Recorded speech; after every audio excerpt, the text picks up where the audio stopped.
Hola, buenas noches. Nosotros pertenecemos a la cuarta rotación y somos el grupo C. Estamos compuestos por mi persona, Raúl Rodríguez, Terán Enmar, Trocel Durasca y Ugarte Mayerlin. La definición de estos trastornos son anomalías en lo que es el desarrollo embrionario que ocasionan lo que es la alteración de la anatomía normal de la cabeza de los pacientes afectados. Esto puede afectar directamente a la vida de los bebés o dejar una marca importante en lo que es su desarrollo. Cuando hablamos de la clasificación de estos trastornos tenemos la 1, la 2, la 3, la 4 y la 5. La 1 están las fisuras faciales, encefaloceles y disostosis. En la 2 tenemos lo que es atrofia y hipoplasia. La 3 son neoplasias, la 4 son craneosinostosis y la quinta son las inclasificables.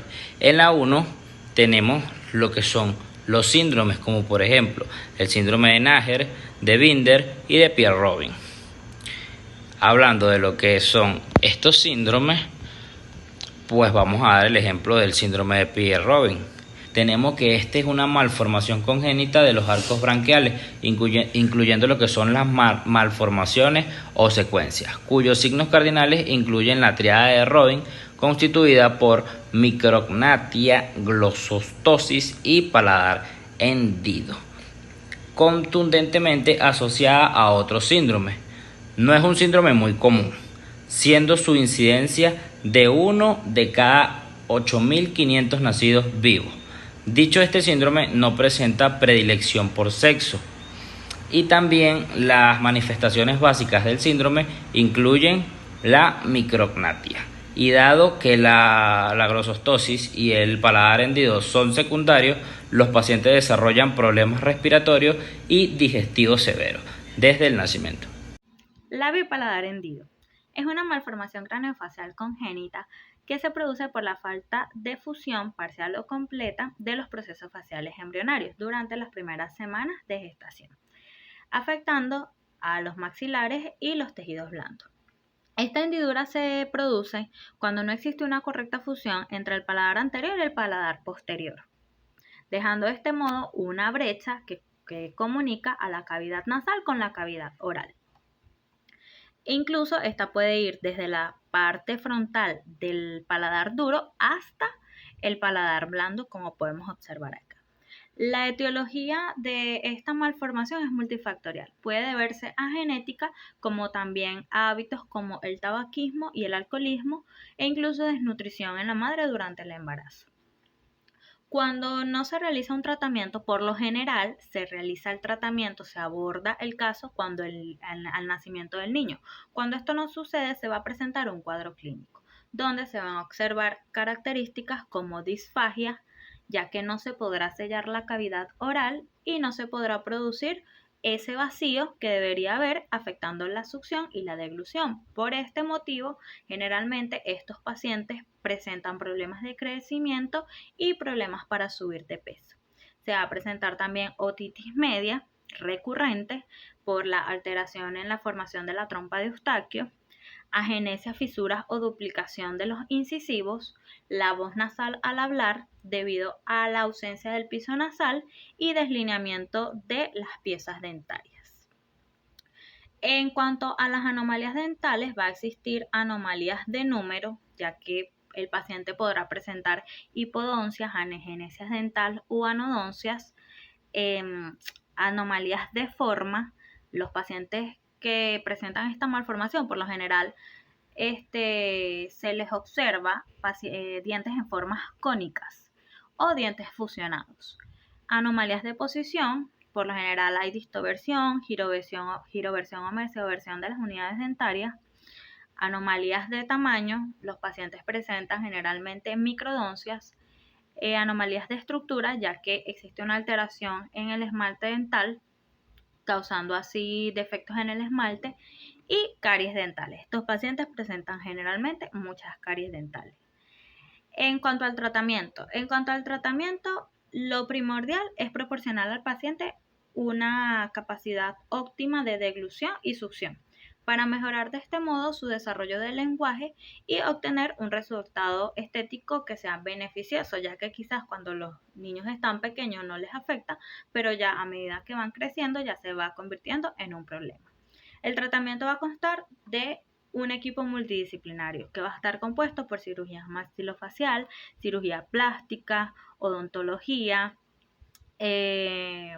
foniatría, otorrinolaringología, pediatría, neurología. Buenas, mi nombre es Mayerly Ugartes y voy a hablar sobre lo que es el síndrome de Creuson. Principalmente está definido en 1912 por Octavio Creuson, quien define como un trastorno genético caracterizado por la unión temprana de suturas interfrontal, coronal, lamboidea, sagital, provocando un crecimiento limitado del cerebro, dando un aspecto anormal y simétrico de los huesos faciales. Es considerado esta una enfermedad hereditaria. A su vez, este síndrome tiene una incidencia de entre 1 y 25.000 nacimientos correspondientes al 4.8 total casos de craneosinotosis, siendo el mayor en el sexo femenino. De 30 a 60% también se presenta por mutaciones esporádicas y sin una historia familiar. Dentro de su etiología vemos que es considerado como una enfermedad hereditaria autosómica dominante asociada con mutaciones del receptor del factor de crecimiento de los fibroblastos 2 durante el desarrollo embrionario. En las características faciales podemos ver que se presenta prosiptosis ocular, mala visión, braquicefalia, hipolopacia del medio de la cara, la nariz en pico del oro y abultamiento frontal. Las características de la salud de esta enfermedad en general principalmente se presentan pacientes a nivel neurológico con una deficiencia mental de 3%, difusión de la visión, pérdida de audición y en ocasiones también se observan convulsiones. En las características de la salud bucal podemos encontrar hipoplasia del maxilar superior. Características dentales más revelantes son mordida cruzada anterior y posterior, deglución clase 3 a causa del protactismo mandibular, micronactismo, problemas de erucción o analgesia, apiñamiento anteroinferior y en el labio superior mucho más corto, como se puede observar en las imágenes que están representadas en esta diapositiva. Características conductuales. Bueno, estos pueden tener una inteligencia normal, como también pueden presentar algunos grados de deficiencia mental, siendo el más común el retardo. Aspectos de la salud de la salud oral que pueden alterar la vida del paciente.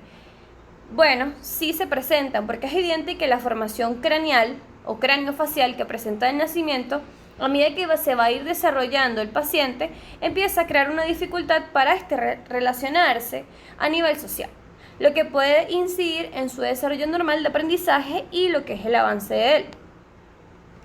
Dentro del abordaje odontológico es bastante amplio, porque el tratamiento inicia desde el nacimiento. En menos de un año de edad ya el paciente presenta lo que es la intervención del odontopediatra, el cual comienza con lo que es el manejo y la estimulación del complejo craneofacial. De los 1 a 6 años sigue interviniendo el odontopediatra, pero esta vez junto con el ortodoncista y el cirujano maxilofacial.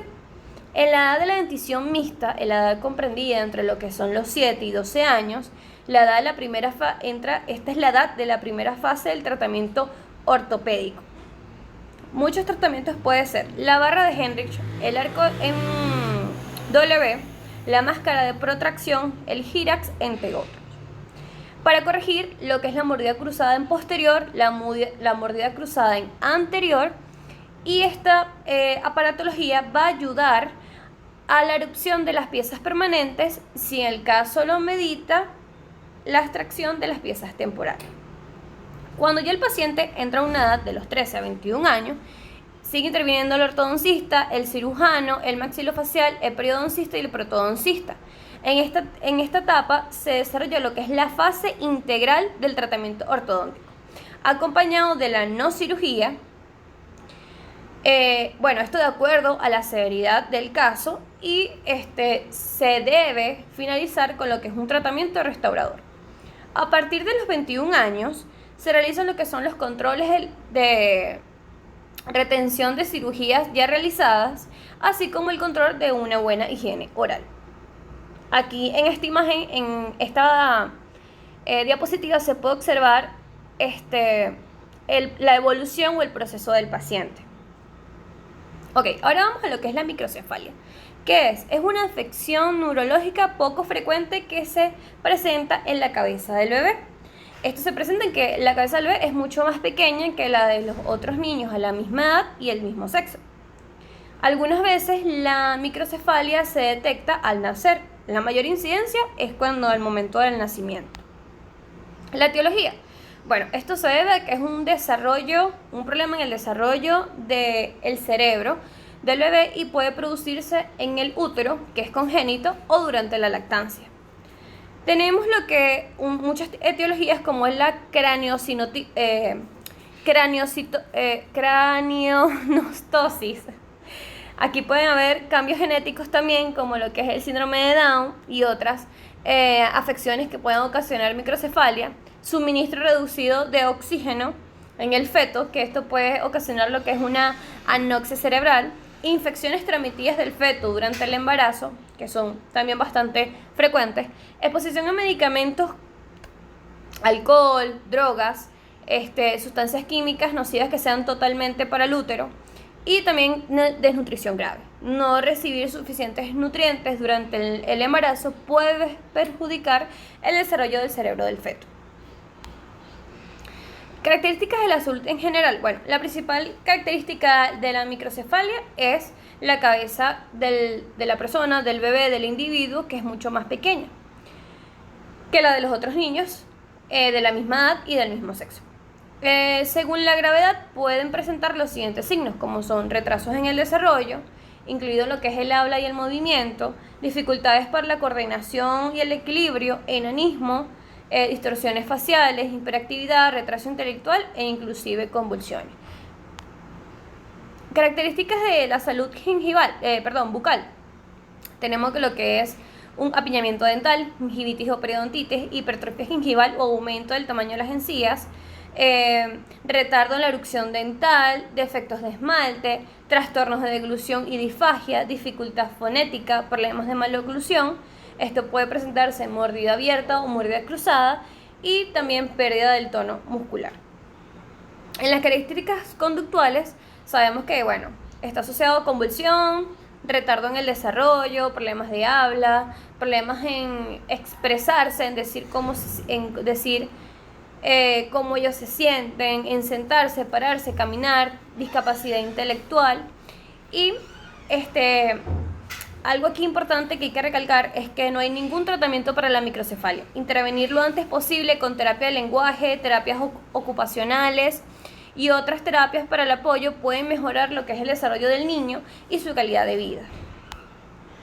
El abordaje odontológico. Los pacientes con este tipo de deficiencia es un individuo que merece una atención especial. Por lo tanto, es necesaria una asistencia constante por parte de los padres y también que crean conciencia y que sepan acerca del tema.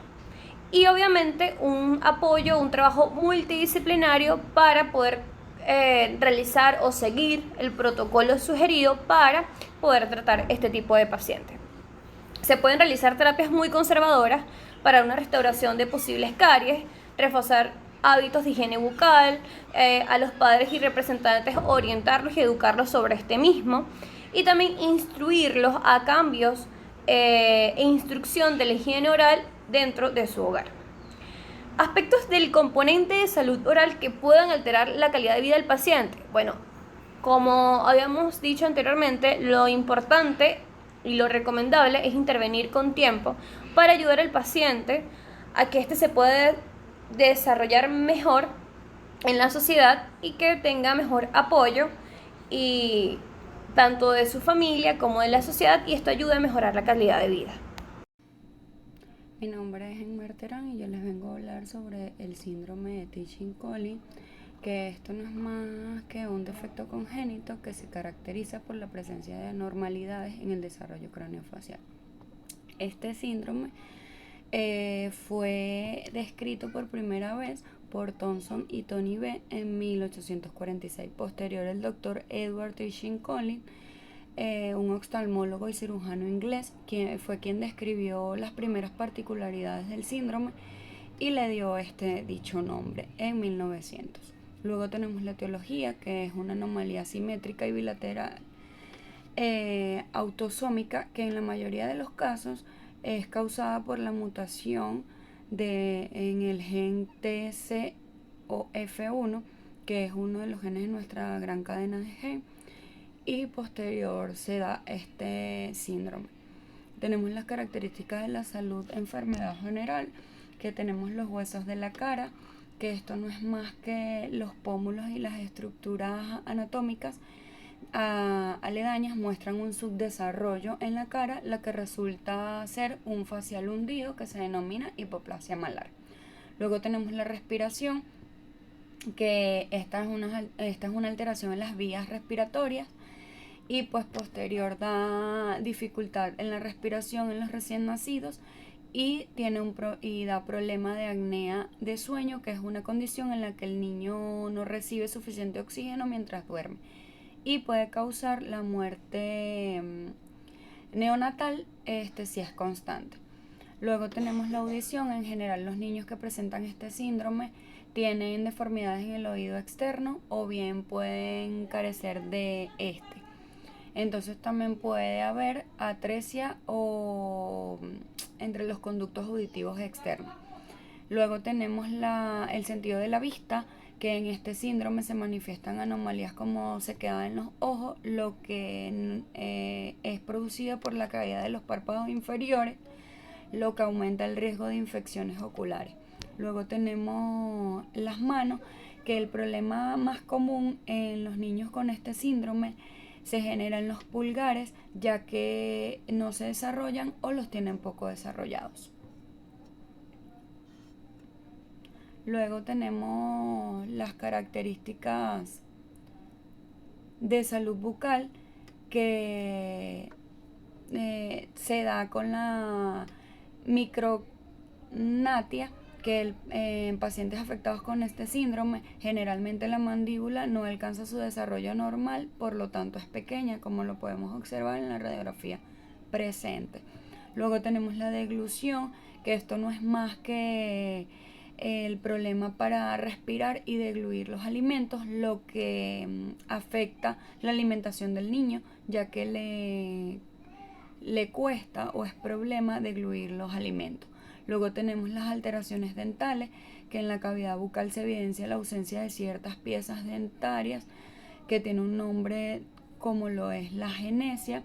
Y luego tenemos la erupción dental anormal, los espacios interdentales muy sugerentes y maloclusiones.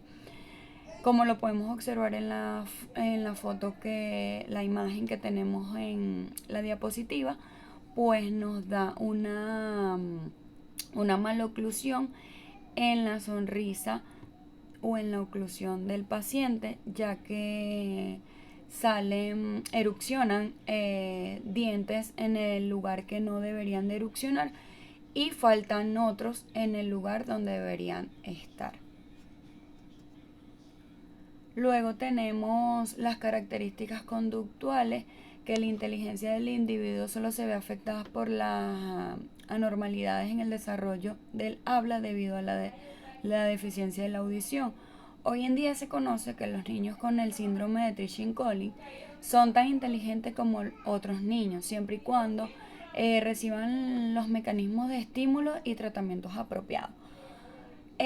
Años atrás se tenía como en alejamiento, por decirlo de alguna manera, a los niños con dicho síndrome, ya que se tenía en baja escala la inteligencia de estos niños.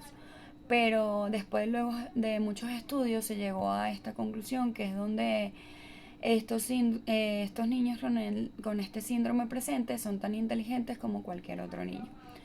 Luego tenemos el abordaje odontológico, que el abordaje odontológico no es más que que en la corrección del tercio inferior de la cara y la mandíbula interviene un equipo multidisciplinario en donde está conformado por un cirujano craneofacial, un ortodoncista y un odontopediatra. Esto para darle el fin a mejorar la estética y no solo la estética, sino la funcionalidad oral, además de mejorar la respiración y la alimentación del niño. Como lo veníamos hablando, el niño, por el problema de maloclusión, se le hace difícil deglutir los alimentos, y posterior a esto se le dificulta su alimentación.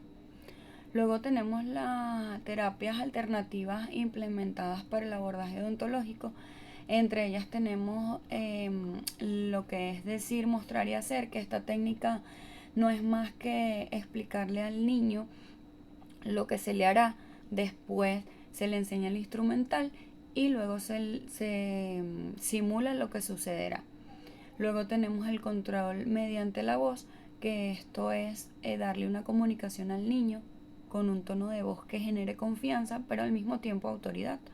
Luego tenemos la desensibilización, que esta técnica se usa para aminorar los temores y la tensión del paciente. Esto se logra enseñando al paciente la relajación, que se van introduciendo progresivamente estímulos tendientes a relajarlos. Luego tenemos lo de que es modelamiento, que se realiza para influir positivamente sobre la conducta del niño antes de que éste entre a la consulta dental.